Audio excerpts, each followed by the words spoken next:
Hey guys, I'm Heidi Preeb. Welcome back to my channel, or welcome if you're new here. For the past month or so on this channel, we've been talking about resilience. And I was more or less ready to put this series to bed and move on to the next one, but there was a particular video that kept getting requested over and over again in the comments section that I figured this series was probably just incomplete without. So I made a couple of videos that talked about moving through periods of either depression or hardship. And in both cases, I talked about something that I like to do called an ideals audit. So when I find myself in a valley of depression or in a prolonged state of just feeling disconnected from myself, my emotions, my life, what the world seems to want from me, this is a practice that I like to do to start drawing my attention towards the areas where I might be hanging on to ghosts from the past in the form of ideals or hopes that I had for my life that I haven't realized have long expired. And I want to start this off with a story from a training that I went to over 10 years ago when I was doing my undergraduate degree in psychology, and I was working as a peer support person for my university's counseling service. So they had an after-hours network where people who were struggling with something when therapists were not available for drop-in hours could go talk to a student volunteer who would just kind of sit with them and be present with them in whatever it was that they were experiencing distress around. And in order to become one of these peer volunteers, I went to a series of trainings that were led by my school's counseling network. And I'll never, ever forget one particular training where a counselor who specialized in depression came into the training room. And the first thing he did was take a black piece of construction paper and tape it onto the wall. And the wall of the room was very large and expansive, and I think it was painted a soft kind of beige color.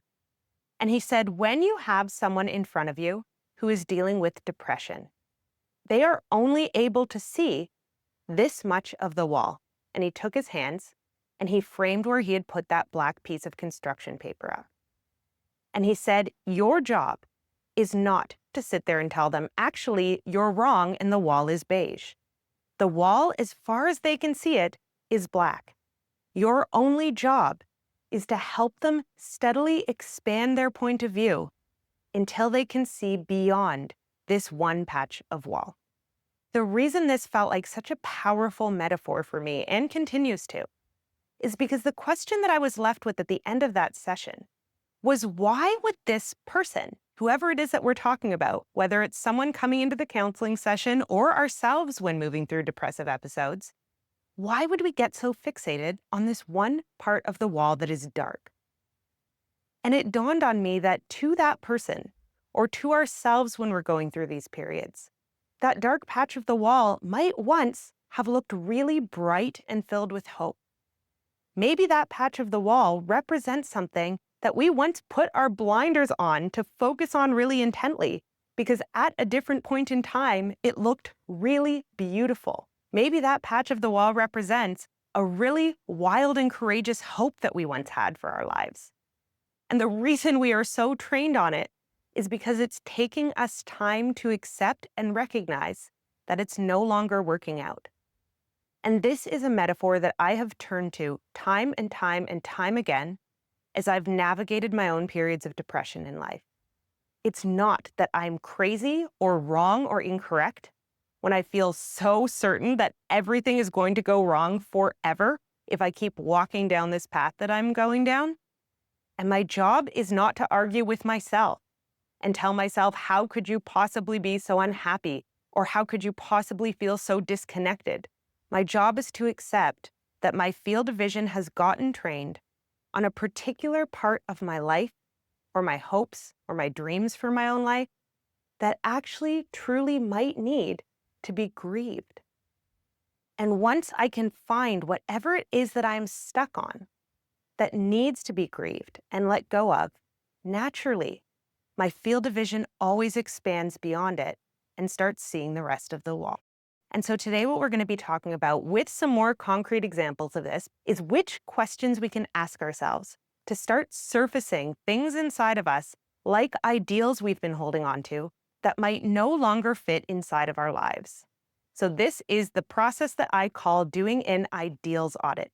I just wanted to give a kind of sampler platter of some of the questions that I use to start pinpointing what's no longer working in my life so that I can get back in reality and take stock of all of the possibilities that exist within my current reality. The first question is, what in my life am I holding on to because I want to want it, or because I once really, really wholeheartedly in an embodied way did want it, but that some part of me knows I don't actually want anymore?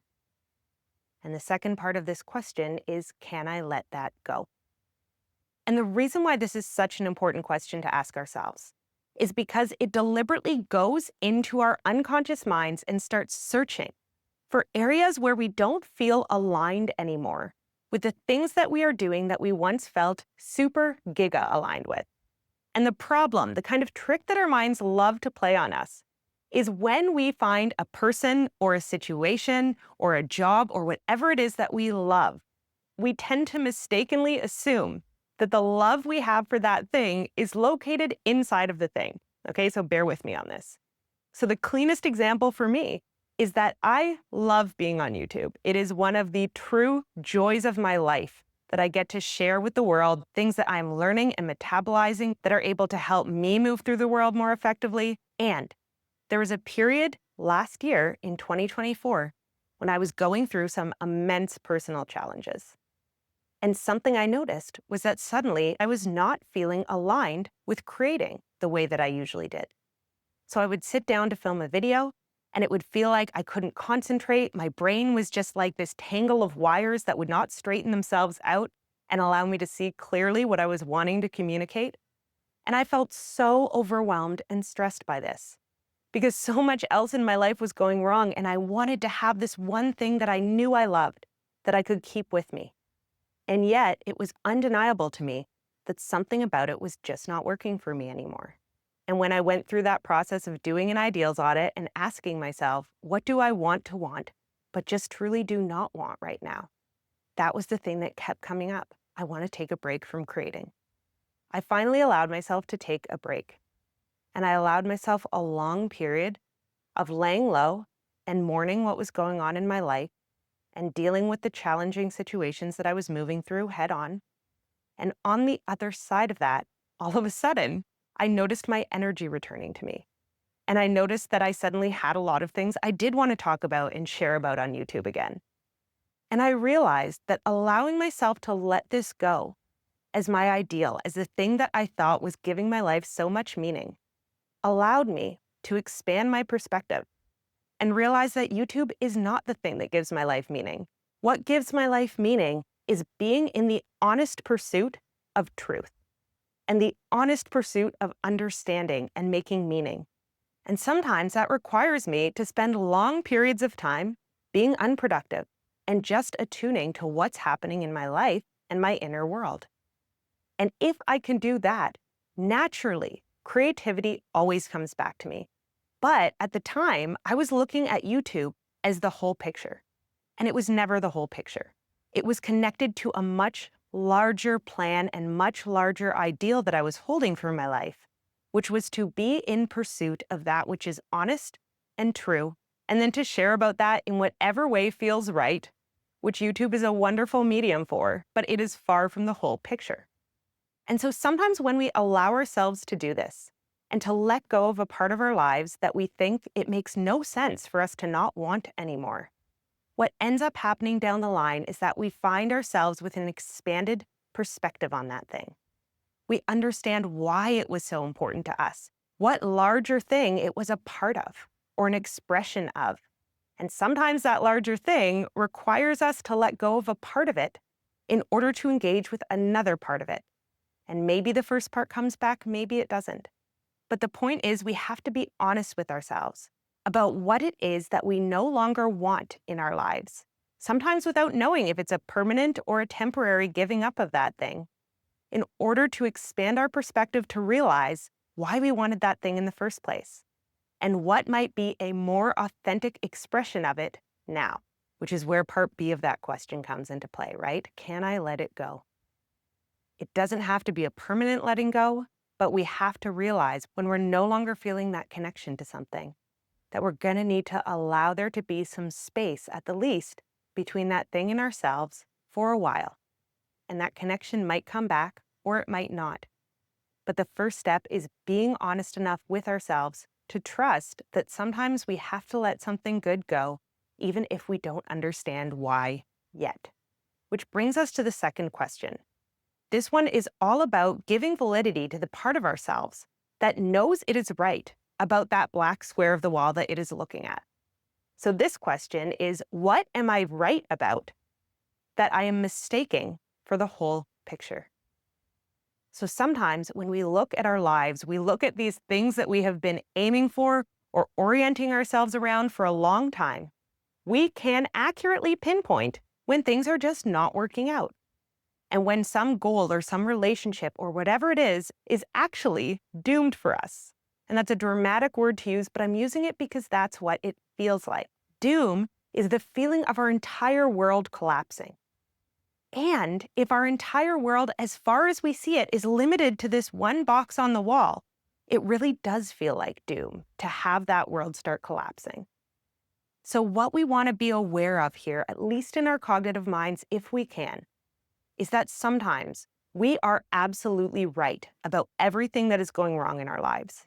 We are absolutely right about something that's going wrong in the world, and that does not mean that that is the whole picture. It is only the whole picture until we are able to let go of our attachment to things going in that particular way and recognize what other forms our life could take that would be just as meaningful, but they're just going to look differently than we once hoped. And this is a really tender spot to find ourselves in, because this is how life absolutely humbles us.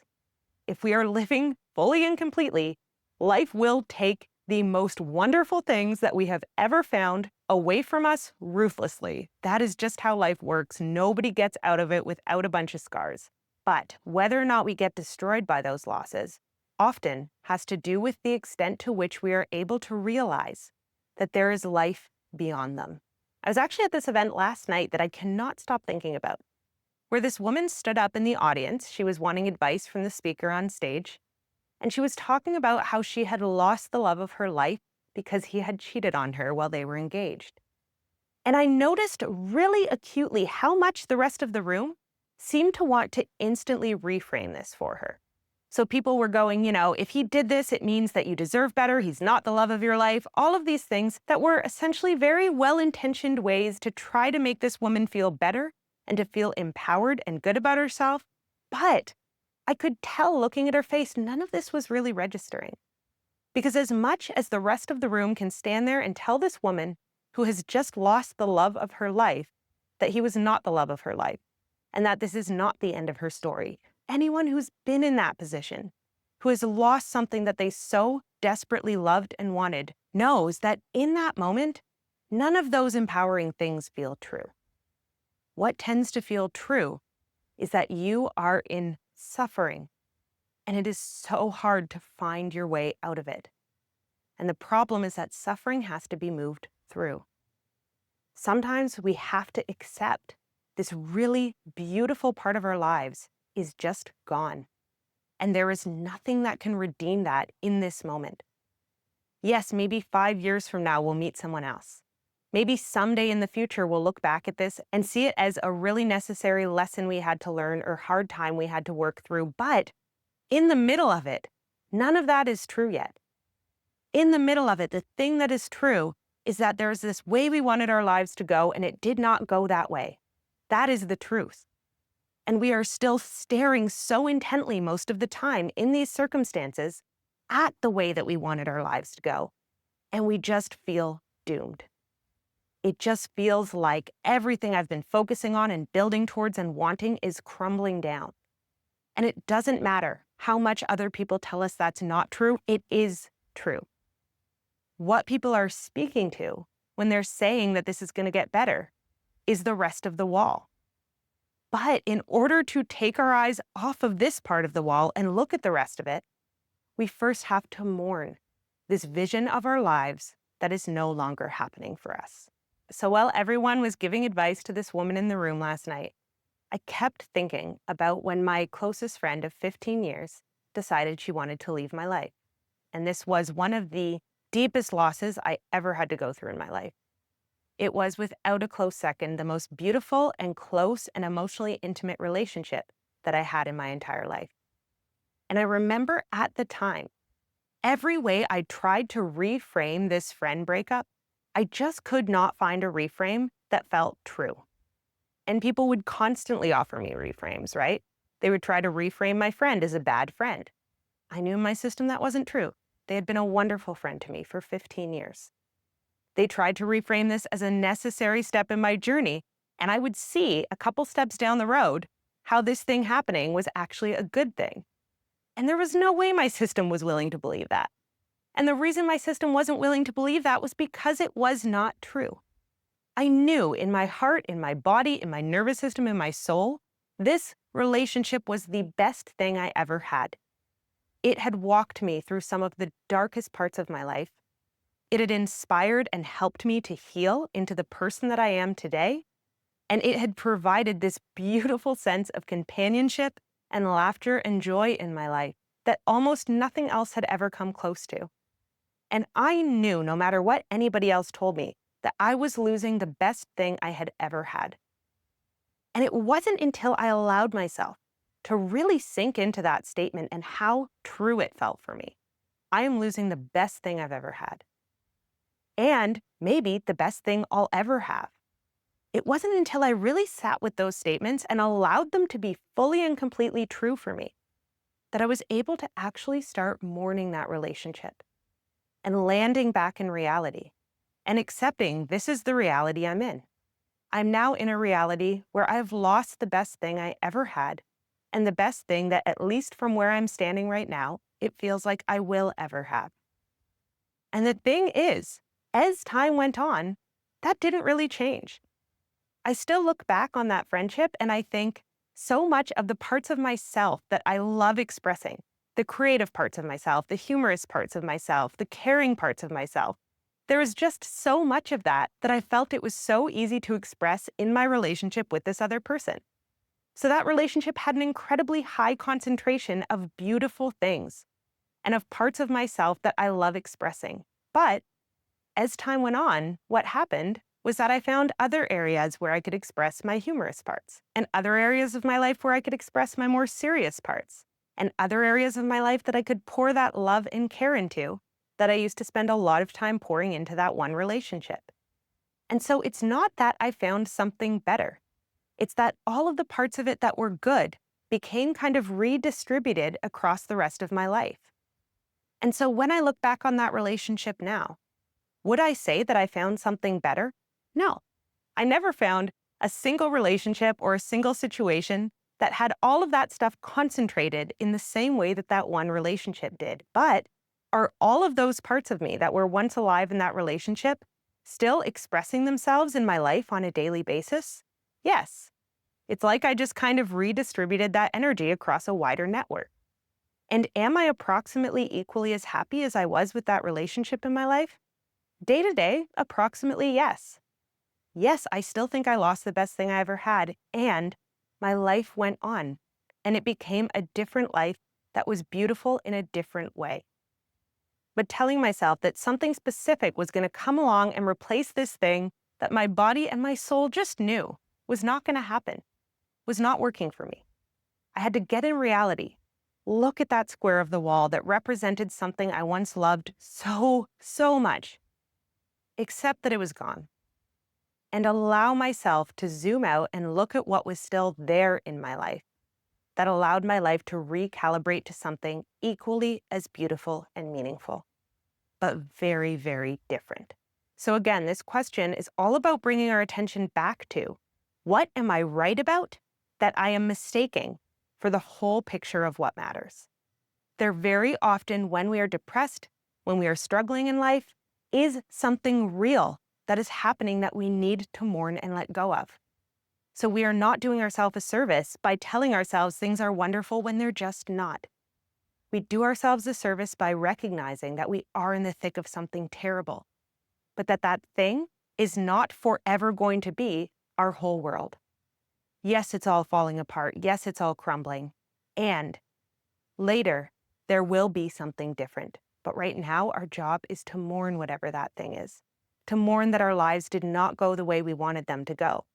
And until we do that, we can't get to the next part, where we see what possibilities exist within the reality that we are now left with.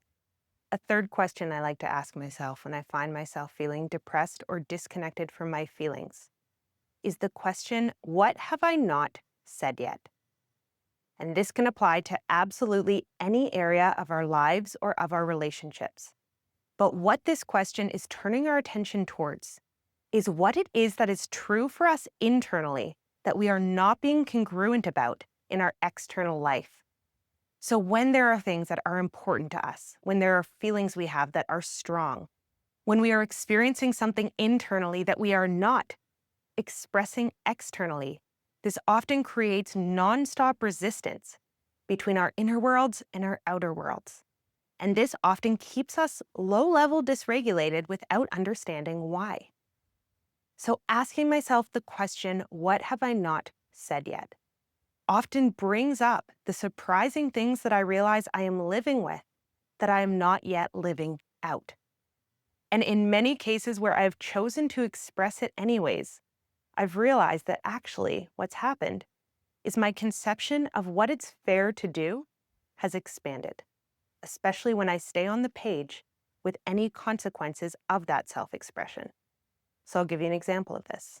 Growing up with more avoidant patterning, one of the prime things that I believed was that if I think someone did something that it was fair or just for them to do, and I had an emotion about that thing that was negative, my emotion must be wrong.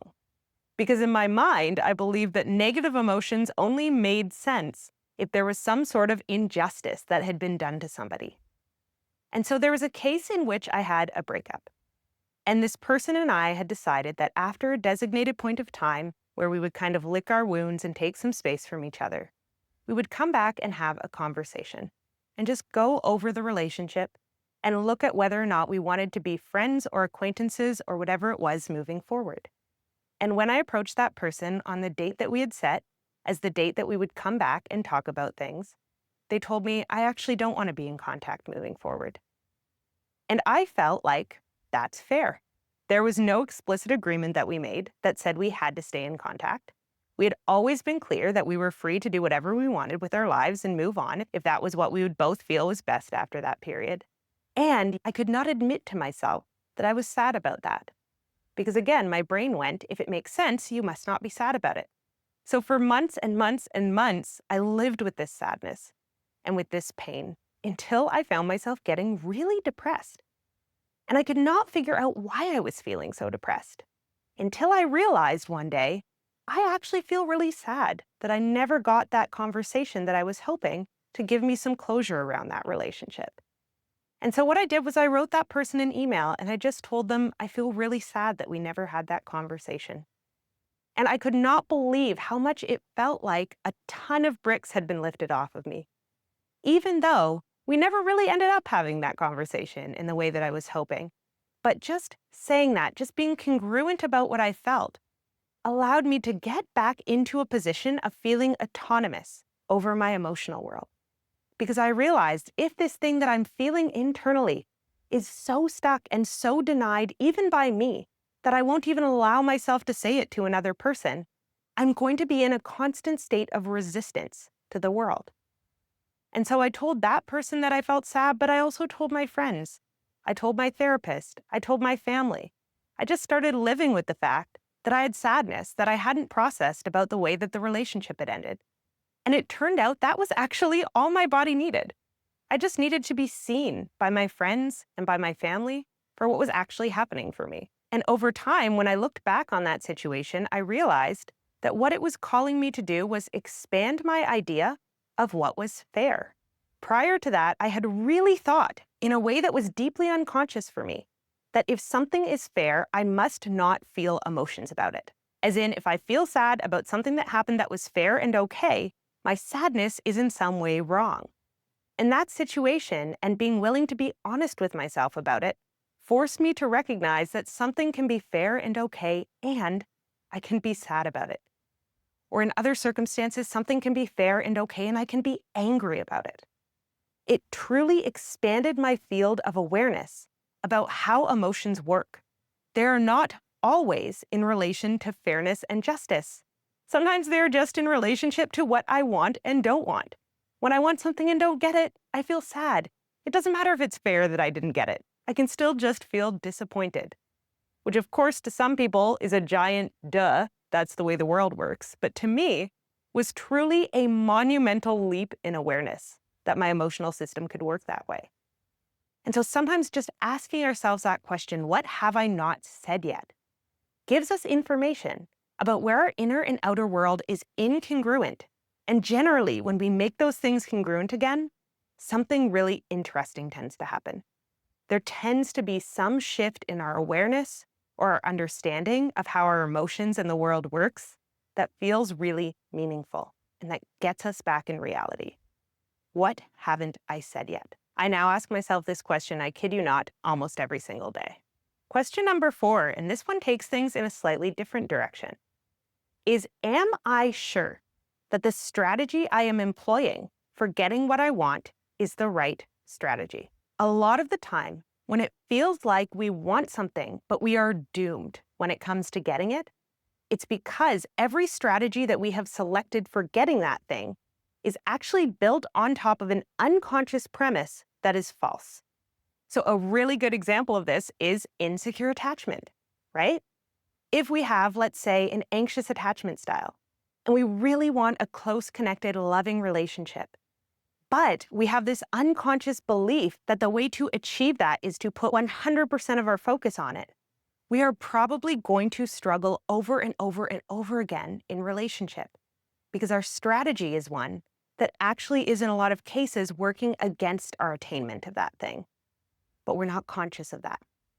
Or in the other side of things, if we are more avoidant, we might think that the way to be in close connected relationships with people is to be completely and totally self-responsible and to expect other people to be that way as well. And then when relationship after relationship after relationship fails, because we are doing the self-responsible thing, but our partners, for whatever reason, are not, it can start to feel like we are just doomed in the area of love. Because as far as we know, in either case, we are doing the right thing, but we just aren't getting the end goal. And so we might be looking at the end goal saying, that thing is just impossible. It's just never going to work out for me. Not realizing that we have been employing a strategy all along that was never going to be able to get us there. So this is the really deep stuff, right? This is where we start doing things like shadow work and looking at how our absolute best and most well-intentioned efforts are sometimes actually working against us. And this is another really hard and really humbling place to arrive in, but it's the place where some of our greatest transformations happen. So if we are looking at this little square and going, I still know that I for sure want what I'm seeing in that square, the question we might want to ask is, am I sure? Am I truly well and completely sure that the strategy I'm employing is the right strategy for getting it?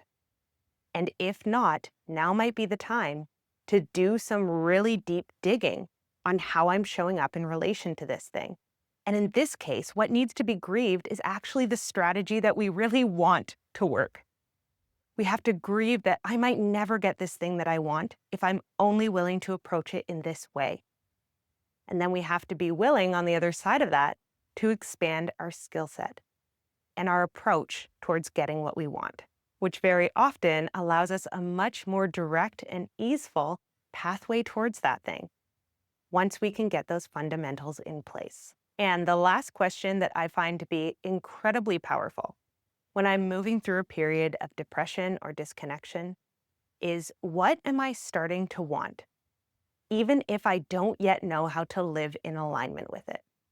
So which buds can I recognize within my own system, within my own psyche, that have not yet blossomed, but that I'm noticing myself wanting to start to pay attention to, even if I'm not ready to fully embrace and embody them yet? And what I find about this one and the process of mourning that's really tricky here is that sometimes the ideal that we need to mourn is a sense of certainty. If I think that I am always going to have a very clear and direct path for my life, and I'm finding that instead I feel shrouded with doubt and uncertainty, maybe what I'm being called to do in this instance is to mourn the sense of certainty that I so badly wanted for my life and embrace that right now I am in a state of uncertainty. I just don't yet have a way to see clearly what's going to happen next or what's going to be on the other side of all of this. And my only job is to find a way to live inside of those questions and really embody the not knowing what comes next, the not knowing where to put my attention or focus, the not knowing what I want. Sometimes we have to live inside that state of not knowing in order for the next answers to emerge out of it. And this is often the exact spot where grief drops us off. So maybe we've decided, okay, this narrow square that I was placing all of my attention on, I can now recognize is not the whole picture, but I don't yet know where to focus my eyes next. That can be, in and of itself, a very meaningful spiritual place to be in. The embodying of the not knowing. We are all there in life, time and time again. We call these liminal spaces. Spaces that we have to move through in order for our reality to reorganize itself and for us to see in a more clear way what we want to move towards next.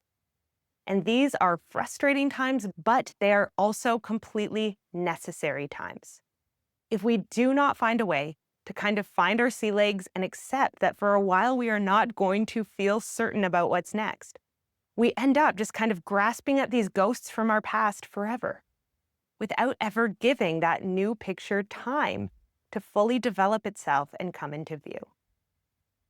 And so these are 5 questions that I like to sit with and meditate on and take on walks with me when I'm going through rough periods in life that I just want to offer up for anyone to use if and when they find themselves in one of these periods. And if there are questions that you like to ask yourself when you are depressed or feeling disconnected from your life, please, please, please drop them in the comments section below. There are so many brilliant perspectives that I have seen showing up in my comments section. So if you have something that you can offer someone else, a question or something you like to sit with when you're going through a hard time, please leave it below. Find those connection points and that hope and that inspiration from each other whenever you can. And as always, I love you guys. I hope you're taking care of yourselves and each other. And I will see you back here again really soon.